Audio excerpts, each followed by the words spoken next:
Yeah, so you probably don't want to go that wide, but because remember this is what you're refereeing here. Okay, so if you do cross over, you got to remember that this is what you're refereeing here. You're not refereeing the ball because you've got your trail mate refereeing the ball here. So you don't need to go that wide. You're looking at this play here. Good. Sorry, just one. The other thing when you cross over here, what do we need to be looking at?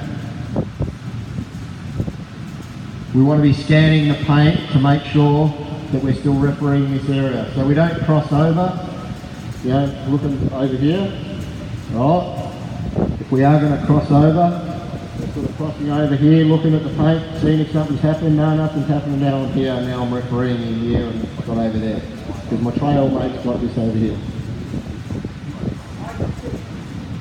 I'd be really cautious about crossing over on the post if you haven't spoken about it in your pre-game.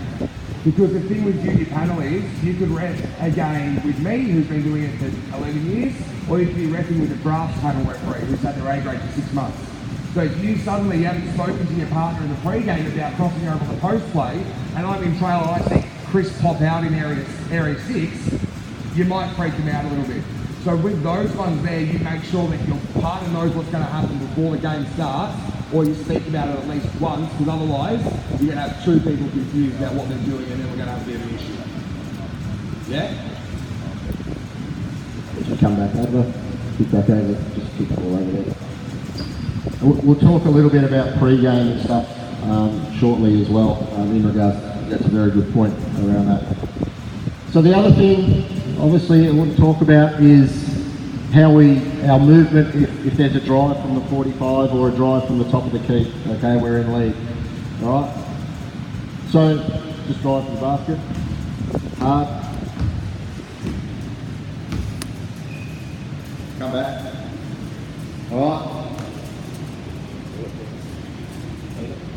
All right, so did everyone see the movement that Peter did there? Was that the correct movement? Hands up, correct movement? Really? Hands up, incorrect movement. Hands up, no idea. A lot of people didn't make a decision. I hope you don't like that when you're on the floor. Alright. When we see it, everyone heard the term cross step? Yes? No? Yeah. Heard the term cross step? Alright, so this is what we're talking about if someone comes and talks to you about the cross step, this is what we're talking about.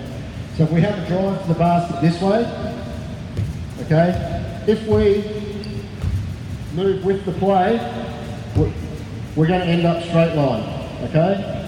So go back. When we're here in lead and a drive's coming in, we actually want to step this way. That's a cross step. Why is it called a cross step? The play's going that way, I'm stepping away or across the play. Why do we want to step away from the play? Anyone want to have a guess or an answer? Gap? Yep, that's one reason. Another reason? Gap, vision, same thing. No. Too close to the play, so keeping distance from the play. So gap between the defender and the offensive player, and keep our distance from the play. One of the most important things about keeping the distance, or why we talk about distance from the play, the things further away from us, the slower they happen. Closer to the play we are, the faster they happen. So if we're close to the play and it's happening fast, we're going to make a call on a reaction. All right? If we're further away and got greater distance, things happen slower, we're going to make a call based on what actually did happen, not a reaction from the player. And the players are getting better at going up and they'll yell out, ah, this sort of stuff, or they'll throw their arm somewhere, or you know, whatever it may be. They actually might be the one hooking the defender up rather than the defender actually doing anything wrong, and we see that a lot now in regards to dribblers up the floor. The guy will be dribbling up the floor, and he'll put your arm out for me. All right, be dribbling up the floor with the right hand, and he'll do this one and go like this, and bang, we've got a foul on the defender. Done nothing wrong. Okay, same thing in the offense. Okay, the guy in the drive will be coming in. That arm, and we've got a call on the defender who's just stood there like this because we see a little bit of contact on there. So that's the other important part from not only trail but also lead, is if the drive goes one way, you step the other way. Alright, so let's get the ball back here again. Bill's my defender. Good on you, Okay, Billy. drive goes in, head this way. Oh, foul! So we step away from the play, we don't follow that play in. Alright, so we don't want to see people as the drive goes in start taking a couple of steps here. As the dribble goes in, you might go one like this, and then you go, hey, he's driving the basket, now I'm going to step back out this way. Okay? Trying to get a position. The key to all of this is you're trying to get a position where you can actually see between the players. So it doesn't mean you actually automatically have to move. I've got to take this step, 3 steps. If you're in the right position to be able to see it, stay there. And if it means moving a little to your left, then do that as well. So you've got to use common sense about your movement. We've got to get away from the fact that ball here, we must be here. Ball, that sort of concept. We want you to use your common sense, get into the position where you can actually see the play the best. Exactly. So as I said at the start, movement, but it's not movement to say you must be in this spot or must be in this spot. There's no such thing. Be in the best spot to referee the play, be in the best spot to see the gap between the offender and the defensive player. Kick the ball over for me. Just come to close down. The young fellow on the night top, what's your name? Ben, your trail for me. Alright, so good distance from the play. We've got, you're playing defence, aren't you? Better be easy. Alright, so we've got Bill on defence again. So again, if the drive goes into the middle, alright, so again we're going to cross step, keep going. Alright, so now he's got the gap on the play again. So drive's going to the middle, we cross step away, we've got the distance there, okay, come back. So when you cross step, you will still end up straight line for about a second, not even a second, okay? But if you move with the play, okay, so this is the wrong thing, but the drive goes to the middle and he goes this way, he's straight line the whole time there, okay? Versus, just stand here for me, cross step this time as he drives past. You want to stop fouling him, Bill? Cross step, alright, so he's straight line maybe for half a second or something like that. If you miss something in that half a second, so be it, okay? But what we're trying to do is end up with that gap for longer than being straight line for longer, obviously, in regards to that particular play there. So does everyone understand the cross step from that aspect? So no matter whether you're in lead or trail, okay, drive goes one way or dribble penetration goes one way, okay, you've got to step the other way. So again, if you don't do that right now, work on that. So just bring the ball back into the 45 for me. Step in here. He's going to go. So this time he's going to go there. So we're going to step the other way. So see how we can see the gap there a lot better. Okay, so if I'm here in trail and he goes down that way, and if I step this way, again I'm going to end up straight line, especially if he then goes to the basket. Alright, so this time what I want you to do, a little bit more tricky from dribble down that way.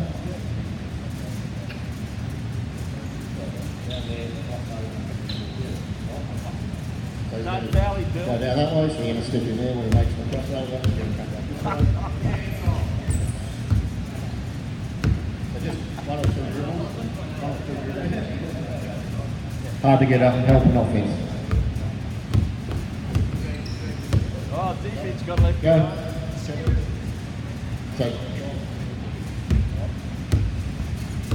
steps. Someone know how to play offense here? Who knows what I'm talking about? So I want to cut 2 dribbles this way. Off over like this.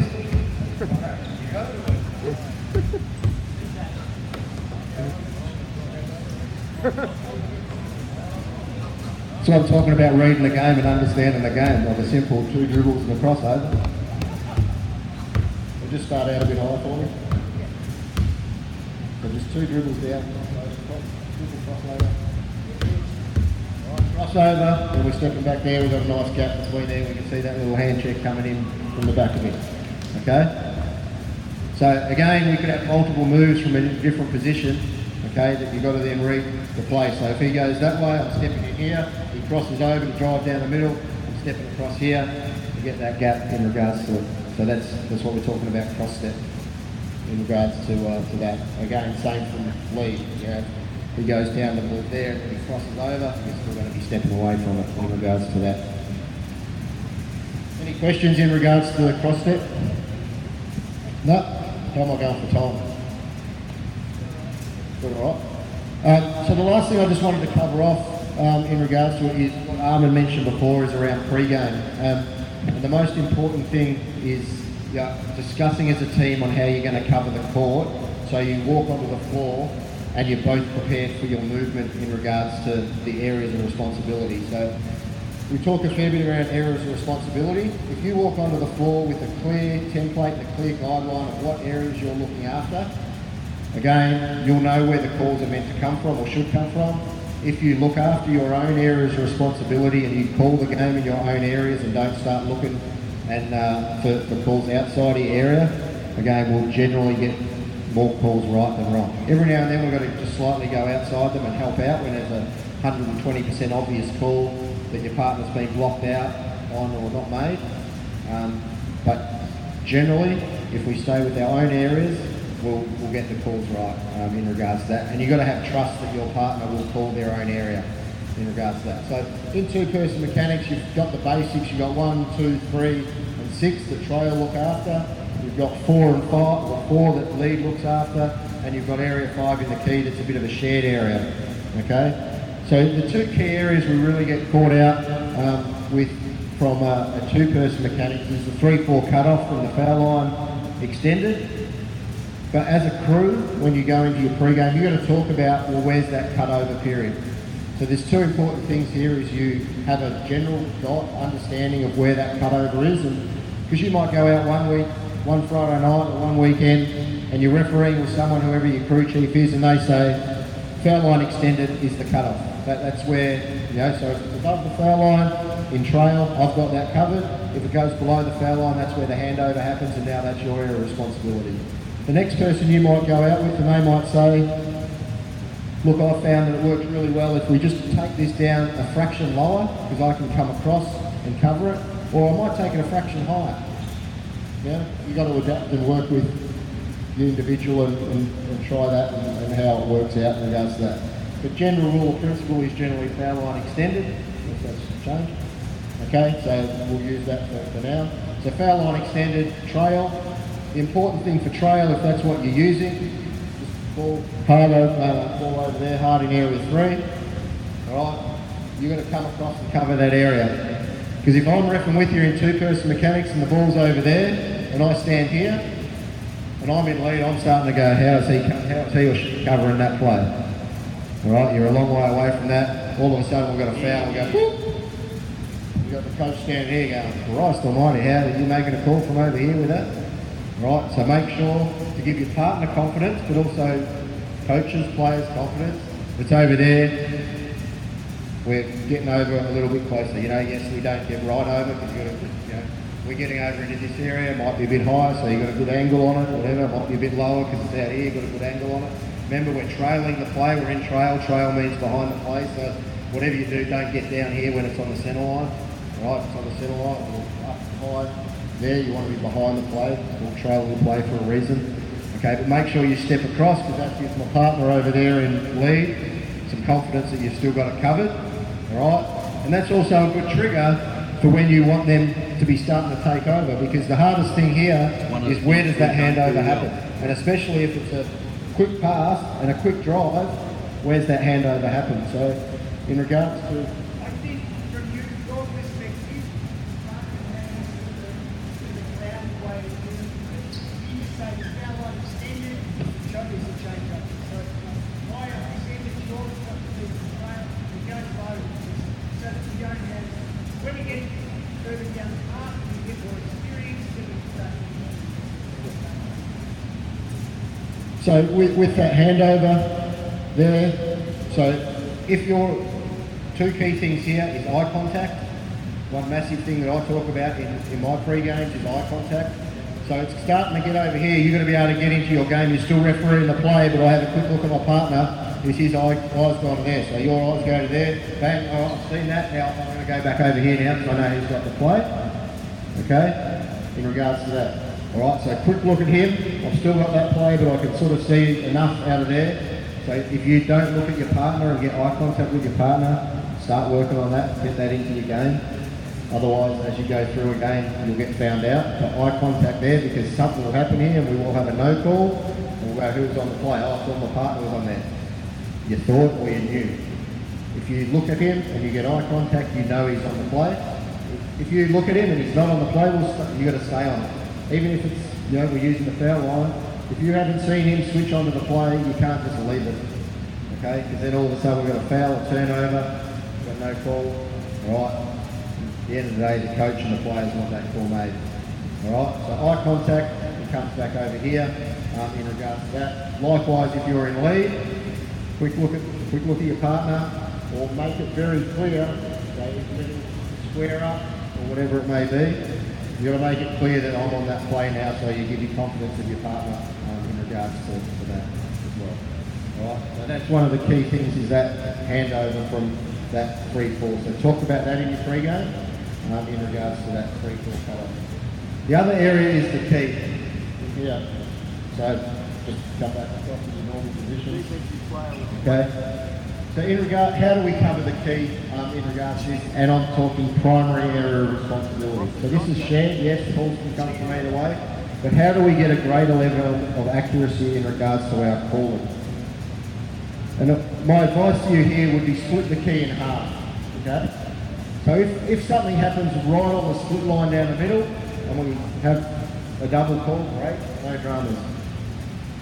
If we have a situation where we have a foul on this side of the split line and Reid has not come across, okay, all right, we would like trail to be the primary area of responsibility on this particular play, because he generally has the open angle. What happens if we end up with a call from Reid? We talk about a cross call, okay? And generally, if we're getting lots of cross calls, we'll get them wrong, because we don't get the great look. So if you're in lead on this particular play, and it's this side of the split line, trail, you've got to think that's your primary area of responsibility, and talk about that in your pre-game. Split line, foul on my side, I'm owning that play, I'm calling that play. You're coming in as a secondary. If it's on this side of the split line in this particular setup, primary area of responsibility is lead, with our trail there as help. Okay? So identify that in your pre-games, talk about that in your pre-games, and again you'll get a greater level of accuracy on those calls. Not so much this side of the split line, because we always expect lead to have this stuff in the key, but certainly on this split line, and certainly from post plays that develop from here.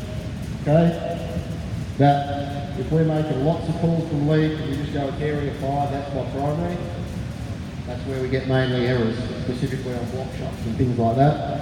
The trail's standing there with the perfect angle on it, no call, and we get a call coming across.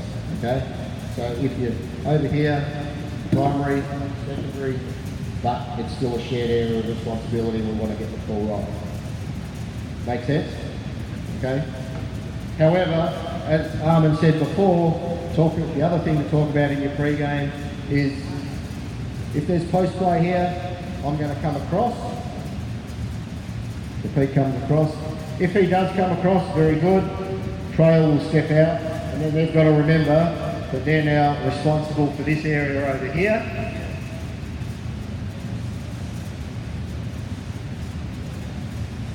All right. So you're still going to referee this play here. So we got that far, I would say. Because he's still got to referee this here. Alright, so he's going to referee the defence, because I've still got defence up on the play here. So he's still got to referee that. Alright, but you've got to remember, you've got to also have a little bit of awareness and coverage of what's happening over here, especially at the older age groups. If someone clocks someone with an elbow over here, alright, we need to make sure we've got coverage on that, because my mate's decided to come over. There must be post play here that he reckons he's going to get fed into. So he's got coverage here, hopefully still a little bit off ball as well, right, for that off ball stuff. So the ball gets kicked in here. Right, now your focus is going to be over there, okay, and you've got this play in here, okay. So that's a little bit more advanced from a two-person mechanics side of things, but it's still something important that you talk about, because as I said before upstairs, under 14, under 6, well even under 16, the boys are pretty big, but under 12s, under 14s, not so important, and I probably, in that level, I wouldn't encourage covering across at all, but certainly at under 16s, under 18s, under 20s, these guys are pretty big, girls are pretty big, they're physical, they're stronger than what they were certainly when I come through, you know, and you're going to get some pretty physical post play across here that you need to have some pretty good coverage on from that aspect. So certainly if you've got an under 18 and under 20 game, make sure you have a quick chat, say hey, if there's hard, heavy, physical post play, I'm going to come across, so make sure you have a quick look at me and see if I've come across to know that you've got to then readjust and cover those other areas across there.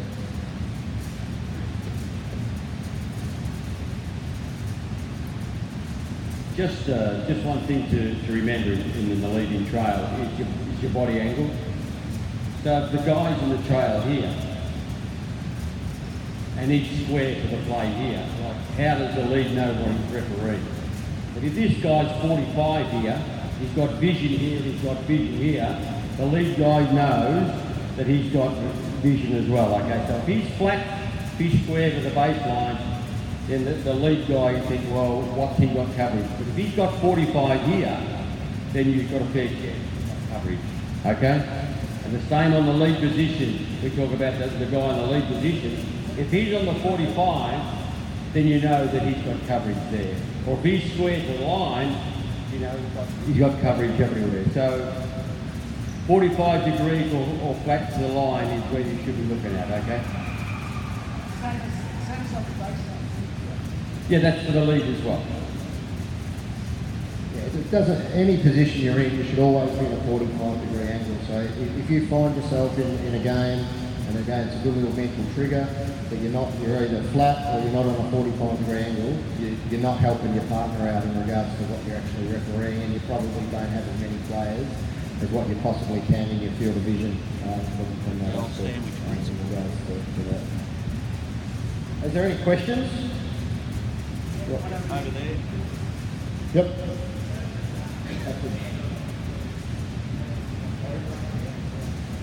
In terms of the 3-4 handover, is there any like sticking a hand out, signaling that line, or take it in terms of lead?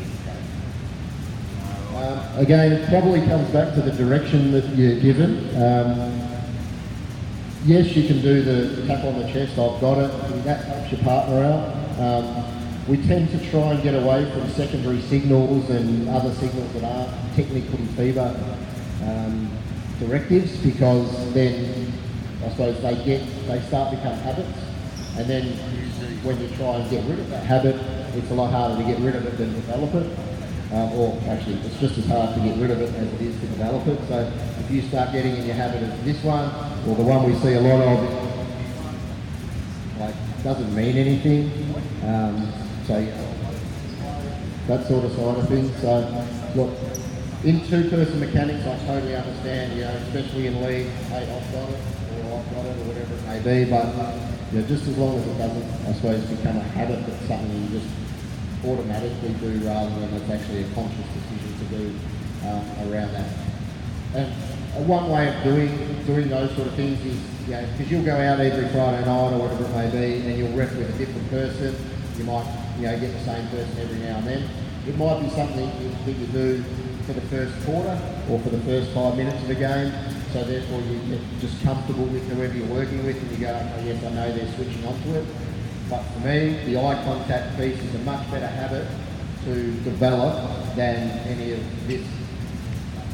So if you can develop that eye contact between your partner, that's much better, because you'll always need that and always want that no matter what level of referee you're doing.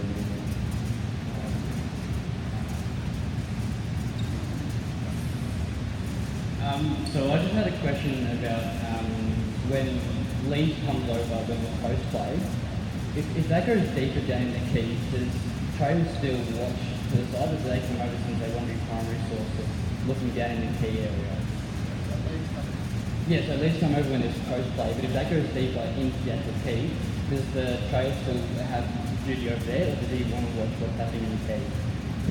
So if the leads come over and there's post play, leads made that decision to come over, they're primary on that play.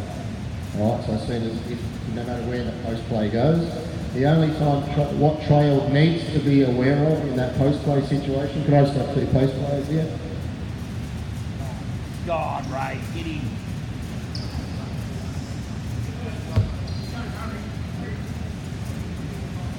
So if, bring the ball in, what trail needs to referee on this play is if Reid, the big post player, spins to the middle of the floor, he's now blocked out, he needs to be able to make a decision on that play.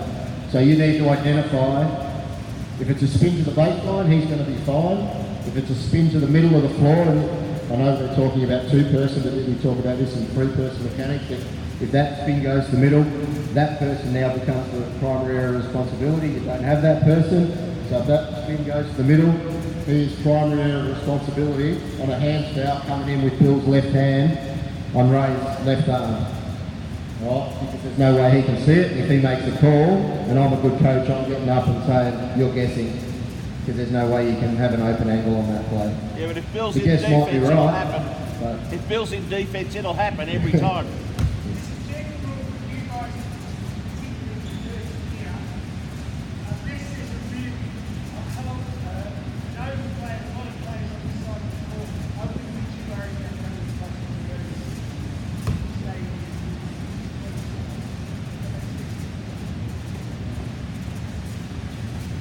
In that scenario where you've got the lead switching across and you've got the trail over here and the ball's in the wing and it'll skip past, how would you go about like reverting back to normal mechanics? so the ball's way over there, leads come across, skip pass. Alright, stay. Alright, so he's got to cover that just for a second. You've got to use some presence. Try not to run, but that's okay. Alright, but you're going to get back across there so you can get reset as quickly as you possibly can. So remembering at the same time, when you cross over, with some presence, you're going to be looking at this play here. Because you've got your mate here, and all of a sudden you've got this post play that you've just left, and he's gone back. Okay? Alright, so when you cross over, you're going to be scan the paint. Remember that is the term, scan the paint. You're looking at what's going on in there. Okay?